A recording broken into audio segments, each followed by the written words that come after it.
Hey, folks, welcome to Affiliate Nerd Out. I am your nerd Dustin House, spreading that good word about affiliate marketing. You're going to find me here every Thursday at noon Pacific time on LinkedIn Live. So put it on the calendar, stop by and hang out with me and the guests. My guest today, Damien, my old buddy from Impact. How you doing? Welcome to the Nerdatorium, sir. Happy to be here, Dustin. Thank you so much for having me. And yeah, we did overlap for a hot minute over at Impact. Hot minute, but we've got friends in the industry and always seem to find a way to hang out at an affiliate summit or whatever event may be. And always good hanging out with you at those social events. And awesomely enough, like we rarely get to talk and nerd out about business stuff all that much. We're always talking friendship things and baseball and whatever it may be. And I love that. And it's also because you are just heavily scheduled. Every time I run into you, you're just like, boom, I've seen you post the graphic of your schedule before ASW. It's yeah, you are a hustler for I sure. am a go-getter. I don't know. I love it. It keeps me occupied and I go home exhausted, but I absolutely love it. Though we have a lot of friends, good friends in common for sure. From I think the CJ connections, right? Rodriguez, I know Sure. your wife. Yeah. She's was amazing. So yeah, it's cool. It's the thing I love about working in this industry. Yeah. And I think Matt Pretty, I ran into him at a study, even though I live like 30 minutes from the guy and we hang out every once in a while. He's like, hey, Damon wants to be on the podcast. I'm like, he does. Austin, let's go. Let's get him in here. And here we are. Shout out to Matt. Tell us who you are, Damon. For those of you who are maybe wondering, my name is Damien Juarez. That's how you pronounce it. Juarez is pretty standard Latino, Spanish last name. Mrazek is Czech, though. A lot of people think it's Polish, but yeah, I have some European heritage way back in my family tree. But yeah, so I'm an affiliate marketer. I've been in affiliate marketing since day one, since I graduated from UCLA. Like a lot of people, I accidentally fell into it because early wasn't quite the established industry that it is today. Start was actually in the music industry. I was trying to break into record labels. I did some internships in college and did some writing for some publications. I was all about the music lifestyle in LA and I needed a part-time gig to make ends meet because internships at that time paid Literally zero. Yeah. this is literally zero. We got to go to free concerts and we got free CDs. Totally worth it. Yeah. But I started writing a copy for coupon sites. So I don't know if you remember any coupons, cashback.com. That was my first job out of college. And that was through one of my first mentors, David Lewis. He had a company called 77 Blue at the time. Eventually he sold that to Ebates and then Ebates to Rakuten. Gotcha. That's how I got my starts. I've been in the industry a long time now. Recently I was at Impact. I was one of the first employees there, maybe like employee 15 back in 2010. Was there about 10 years. And then around the time of the pandemic, that's when I decided to go off on my own and give it a shot and try to do this full time, right? Working at a platform, a place like Impact, it was amazing. It was a cool experience, but I felt like I was too far away from the execution and the strategy and actually talking to partners. So I enjoy this a lot more. And I feel like it allows me to be a lot more creative with my day to day. And I get to work with a lot of cool brands in just a different capacity. So that's why I started consulting and really we're an agency. Partnership Pros is a small hands-on boutique agency. We've got some affiliate managers that I work very closely with and it's been awesome. So I don't know if I went too long answering the question, but is that You did. It's pretty too long. And you got to let me ask you questions. Oh, is that how it works? Partnership Pros. All right. What do you do? Who are you serving out there? Okay.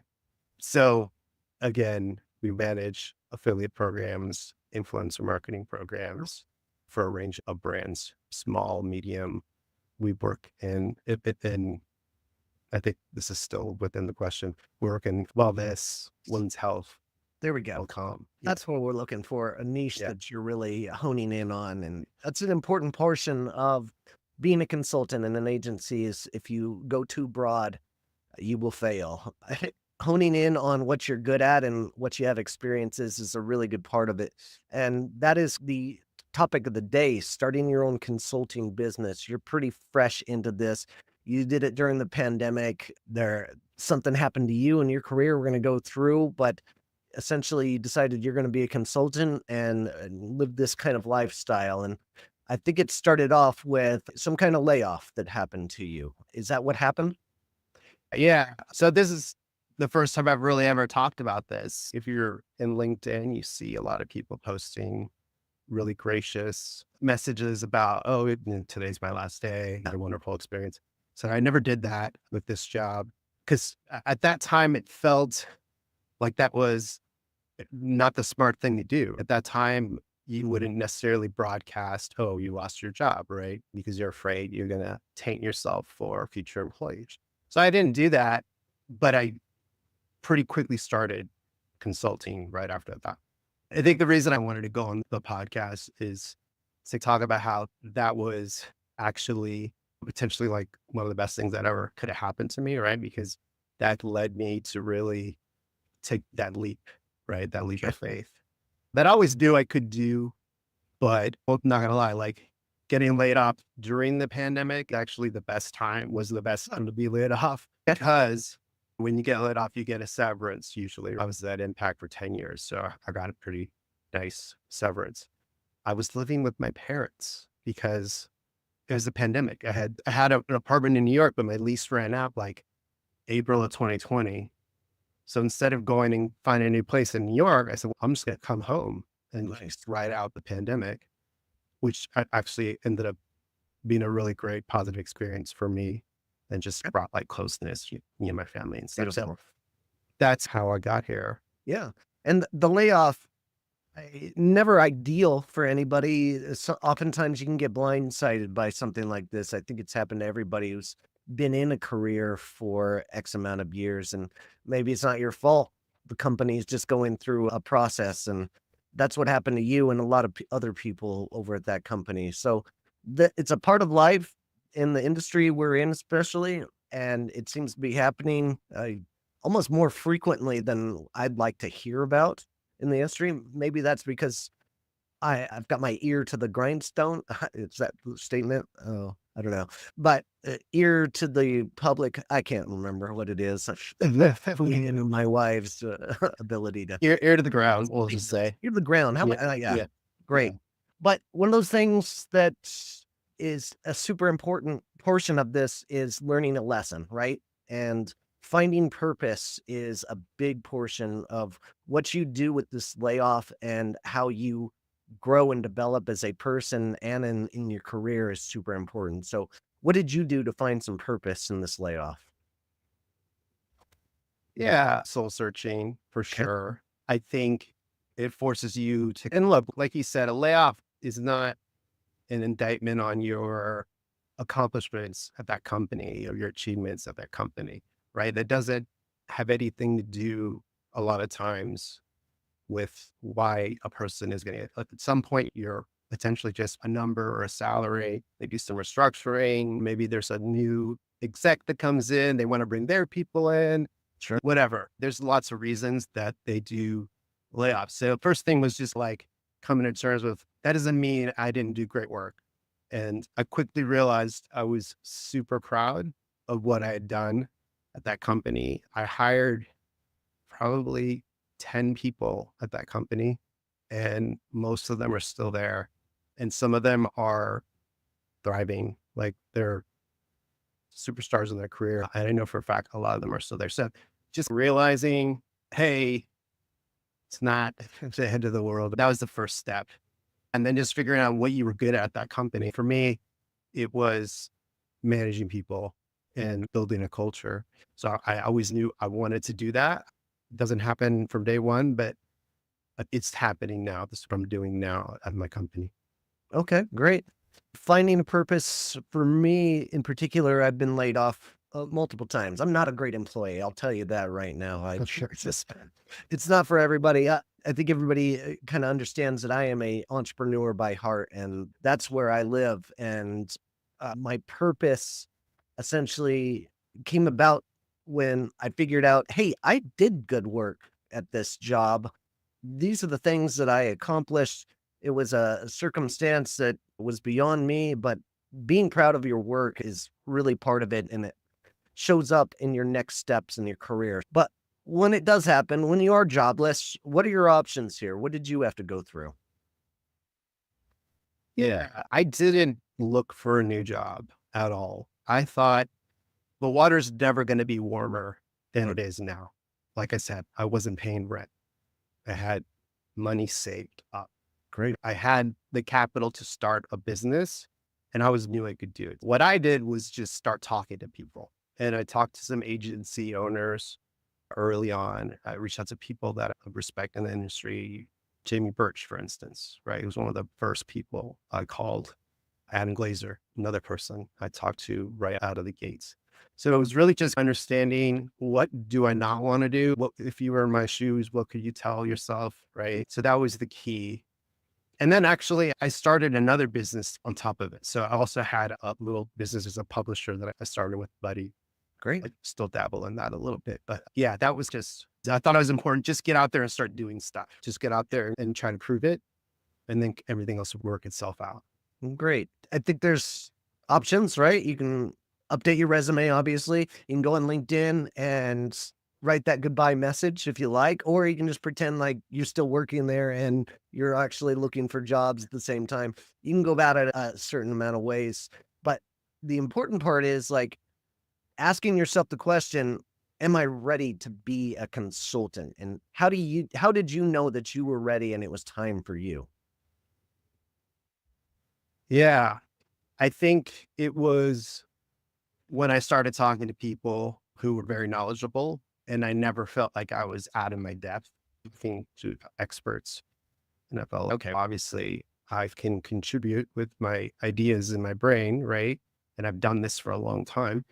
But at the same time, I had to learn on the job too, because being a CSM at a platform like Impact is not the same as being an affiliate manager. I was an affiliate manager earlier in my career before I got to Impact. I worked at an agency. I was an affiliate manager there, but it was so long ago that like I didn't, the contacts weren't relevant anymore and the tactics were different. How did I know that I was ready? Yeah, it was just by talking to people and then figuring out if I had the stomach to fail Yeah, and to you make will. mistakes.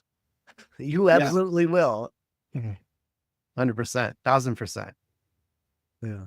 But it's how you bounce back, right? How you take those learnings and look at them critically and then write your principles and your guide about, okay, we're not Yeah. doing that anymore. So you came from a place where you were at a crossroads, like, do I go get another job or do I be a consultant? And you ultimately asked yourself the right questions and said, it's time for me. But what are some of those questions for those that might be in a day job that they hate and they've been considering being a consultant? What are some of those questions they can ask themselves about when is it time for you to leave and do your own thing? Yeah, because it might never be time. You might ask yourself those questions and then realize, you know what? It's probably better if I just get another job Yeah. because maybe being a consultant isn't what I want either. But if you are interested in becoming a consultant, then I didn't do this. I didn't have the opportunity, but I would do this if I had to do it over again, is pick up consulting while you have a job. Smart. Number one, right? Give yourself the opportunity, that cushion and stability of learning on the job and figuring out if you even like the job Yeah. before you go out. Great call. Yeah. And I'm guessing you've had experience with that, right? Because I feel like you came out of the womb a hustler. Wasn't on floor. That's amazing. Yes, I'm always taking side hustles with my day jobs, and luckily I have bosses and people that understand who I am, and they're getting value from me being that hustler and getting my name out there. All part of the game, but yeah, I think that's a great strategy. Try it out for yourself. I had to run enough programs as a consultant and as an agency owner to recognize that isn't my journey. I don't want to be running an agency. I don't want clients in that kind of capacity. If I do take on clients, I want them on a short term, helping them get started rather than building the program in the later stages. I know that's not my strength, so I stay in my zone. I point people in the right direction who can be really good helps. But yeah, everybody's got to find their own strengths and journey in that space. But I'm going to take a quick minute to thank my sponsor of the day, and that is AppyStash. Go find your affiliate partners using AppyStash, source them, uh, find influencers, publications, whatever you're looking for based on keywords, and go check this out. You can 30-day money back guarantee using that. Go to dustinhounds.com/appystash. All right. So you decided you're going to be a consultant. What's your first step out there, Damon? Yeah. So just one real quick thing on when you're ready is, yeah, I would say take stock of the things your current job that give you energy and the things that take away energy. Ooh, good call. Affiliate marketing, for example, if you're doing everything on your own, that means you got to go and source contact information on your own. You got to go and search through a needle on a haystack and find 1,000 bloggers, right? Or influencers, right? So there's a lot of labor intensive. Obviously, there's tools and stuff that make it easy now, but if you hate doing that stuff, yeah, don't go into this. If you get the energy from closing deals and seeing the revenue go like this, and that's the only thing that you get energy from, that's only half the battle. So yeah, I would say that it's important to understand your limitations and what actually you're truly good at. Okay. So first step, what was your question again? Yeah. You decide you want to be a consultant, and maybe you have a full-time job and you take on your first consulting gig so you can get a taste of it. But let's say you're coming from a fresh start. You don't have any clients. What is your first step with this consultancy and how you're going to build it up? Getting clients 100% is your first step. You don't need to have a website to get clients. Okay. A lot of people think, oh, I don't even have a website. You don't need to have an LLC or a S corp. Yeah. You don't need to have a CPA. There's so many things that people are like, oh, I gotta line all these things up, and then that's when I start my business.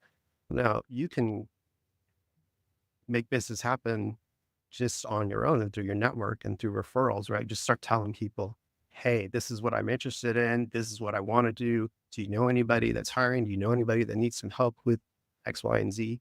So I would say first step is establishing what the opportunities are, mapping out the world, understanding what is the niche you want to go after.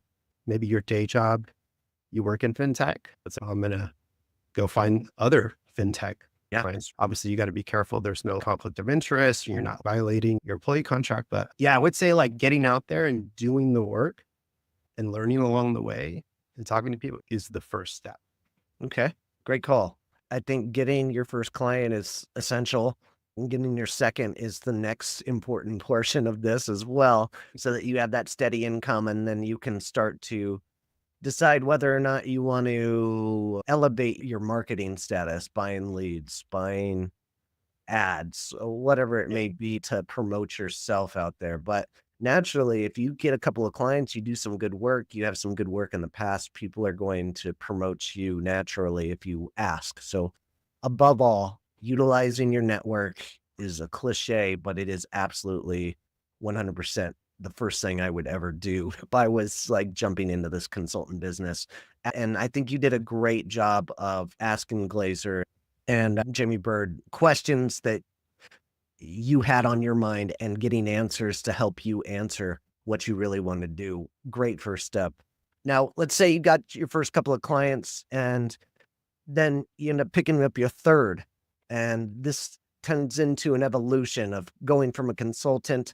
And now my time's getting stressed between clients. What does that evolution look like for you? Yeah, for me, it was getting a virtual assistant or a Okay. coordinator or whatever you want to call it, right? Someone who's doing a lot of the admin work for you, someone who can go out and find email addresses, contact info, right? Someone that can upload banners, links, text links, Right. things like that, right? Develop reporting processes. That was crucial because I realized I don't enjoy doing that stuff and it takes energy away from me. So more I can offload that, the more successful we're going to be, Okay. me and my clients. And then, yeah. And then my favorite tool, I know you're going to ask me about tools later, but my favorite tool is Asana. Okay. Even when I only have one person working for me, I had a, just because Okay. it helps me organize my process and my projects. Good. So yeah, I would say getting organized and figuring out what your standard operating procedures are. It helps if you're already good at that. And I think that's pretty crucial in evolving your process. Great call out there. And also, I'll add in there development of SOPs, your standard operating procedures of how you get things done. And if you want to hire somebody, especially virtual assistant, you're going to want to document your processes, how you do them exactly, so that somebody can watch a video and emulate that for the future when you give them these tasks. So those SOPs are very vital into the development of your agency and to training that next person that comes on board. And then the next portion of this and evolution is consulting into an agency. And when is that time? Is how many clients can you have as a consultant before it's getting too overwhelming and it's time to end up hiring people outside of virtual assistants? I think it's different for everybody. You have to decide what your priorities are. And if your goal is to build an agency to sell it and make a windfall of money, then your goal is to create value for your company. It means you're not taking a lot of money as a salary because you're reinvesting as much into company. For me, I had to decide on what is my goal. Do I want to have a more comfortable lifestyle? Am I okay with not going out to dinner like 4 days a week? You have to figure that out. And that's going to inform when is it time to start hiring people. Because the more you hire people, the less your profit margin is going to be. And until you reach that critical mass where you have an influx of clients and the margins get better and better. We're still working on that. I don't think I've figured that out. I hope to be in the next couple of years for sure. But yeah, I would say it could be right away. Yeah. Yeah. Sometimes you need somebody else in your business to complement your faults, fill those holes in the bucket. Personally, I am a terrible adult. So I don't like doing adulty things, and I would love somebody to be doing those things while I can focus on things I'm good at, like partner recruitment and making those relationships and partnerships home. Find the person that can fill those holes. It's a good strategy for you. Is Sarah better at that than you are? Yes. It's not even a real question. What She's I one of the get. most organized and OCD people that I've ever met in my life, and luckily, I get to be the fun guy that messes around and does the entrepreneur stuff, but she is so steady and so smart in that kind of capacity. I'll never touch her in that Yeah, space. that's No, why I got power couple. that's it. That's how we roll. All right. Anything you want to suggest to people about optimizing your talents, what they are? It sounds like organization is a big part of your talent. How do you maximize the value of that? Yeah, just being open about getting feedback from people that you are your coworkers, current or your ex coworkers, maybe family, maybe friends. Okay. I think, yeah, understanding what you're not good at and having open ears and being able to hear that is pretty important. And just try to read as much as you can and listen to as many affiliate nerd outs as possible just to gain that knowledge. Yeah. That's what this thing is for, is I pick the brains of people that are smarter than me in different capacities, and that's what this podcast is all about. I'm glad to have you here. How How many many hundreds of episodes have you done? we might be at like 130-ish at this point. That's amazing. Been a good run. Yeah, Yeah. and no slowing down. I've got the next 20 booked out for this next couple of months here, so we're doing well. Any cool tools you wanna call out as we wind down here? There's one I haven't used yet that I'm very excited to use. I learned about on your podcast, Snowball Social. Okay. And I bought something on Instagram, some like cooking, something for cooking. And then I got this email that says, "Oh, you are now an affiliate of this program." I was like, well, I don't remember signing anything. I don't remember applying to an affiliate program. And it was a Snowball Social client Hmm. that had I guess you can set your settings so that anyone who buys is potentially an affiliate for you. So then I started researching, and then I saw that you had Noah Tucker on your pod, and that was a great show. From the dawn of influencer marketing, we've always been trying to figure out like how do we make it super easy for the creators to sign up and just start promoting and not have to worry about navigating a platform. And Yeah. because it just seems like such an elegant, easy to use solution. So yeah, I can't wait to use it. Yeah, I've had good experiences. I think I was using Magic Mind Yeah. is the thing that comes to mind. I bought their product and they didn't offer an affiliate program. I had to reach out to be an affiliate, and Social Snowball is the guys that are taking care of the tracking solution, but a cool product. I like the landing pages that they build out there for what they're doing. Time for you to defend your post. So this is where I grab something from your past and you've got to defend it. From 9 years ago, you asked why you should spend your money on expenses, not things. First off, how did you pack the car like this? No why someone on earth would ever do that. And Yeah. it's, And why do I leave it parked in a wheat field too? Like, that's not good. it's like a stock photo or something. And second question, is that something you still believe in? Yeah, I'm not in watches or shoes or luxury things. I'm really into travel. I surf a lot. I like to go places where I can surf.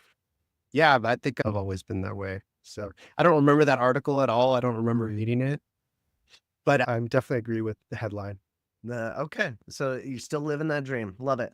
All right. Last thing as we close out, how do we connect with you? Very easy to connect with me on LinkedIn. I'm not the most active poster, although I'm trying to change that. This is one of the reasons that I'm on this podcast, trying to be more accessible, get my name out there a little bit more. Yeah, then there's Damien at partnershippros.com. We have a website. You can also submit the contact form there as well. Yeah, definitely. And obviously be great to work with new brands, but if anybody needs career advice or is in that position I was in before, I would love to talk to you. Great. Love that attitude. Damien, so good to have you. So good to see you, bud. And thanks for being with us. Yeah, my pleasure, man. And I gotta say really quick, man, I really love what you're doing. It's your true self. It's been very cool to see you grow over the last few years and just to see how frequent I see new episodes be promoted. And it's just, yeah, very cool, man. Kudos to you. Appreciate you, buddy. Good. Thank you so much.